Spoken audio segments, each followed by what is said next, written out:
লোকসভা নির্বাচনে 220 থেকে 230টি আসন জিততে পারে বিজেপি, কিন্তু কেন্দ্রে কোনোভাবেই সরকার করতে পারবে না। কেন্দ্র সরকার গড়বে বিজেপি বিরোধী জোট ইন্ডিয়া।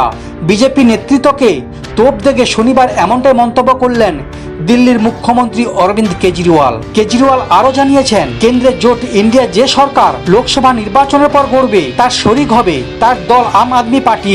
আবগারি মামলায় 21 মার্চ গ্রেপ্তার হয়েছিলেন কেজরিওয়াল। 50 দিন পর শুক্রবারই অন্তর্বর্তী জামিনে জেল থেকে মুক্তি পেয়েছেন। লোকসভা নির্বাচনের কথা মাথায় রেখেই সুপ্রিম কোর্ট কেজরিওয়ালের 21 দিনের জামিন মঞ্জুর করেছে।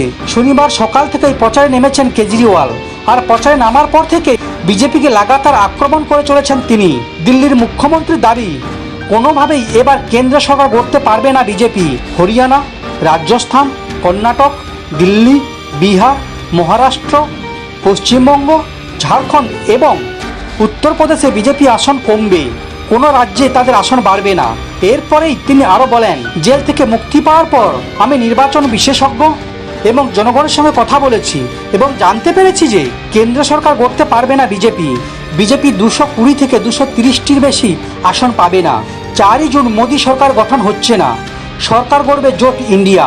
আপ সেই সরকারের শরিক হবে। পাশাপাশি দিল্লিবাসীর উদ্দেশ্যে কেজরিওয়ালের প্রতিশ্রুতি, জোট ইন্ডিয়া সরকার গড়লে দিল্লিকে পূর্ণ রাজ্যের মর্যাদা দেওয়া হবে। যদিও কেজরির দাবি নিয়ে কটাক্ষ করেছে বিজেপি। দিল্লির মুখ্যমন্ত্রী মন্তব্যের প্রতিক্রিয়া হিসেবে বিজেপির মুখপাত্র সুধাংশু ত্রিবেদী বলেন, আমাদের প্রতি ঘৃণা থাকা সত্ত্বেও আপ নেতা বলছেন আমরা এতগুলি আসন পাবো, যার অর্থ শাসক জোট এর প্রায় দ্বিগুণ আসন পাবে। সমস্ত খবর দেখতে এই চ্যানেলের সঙ্গে থাকুন। ধন্যবাদ।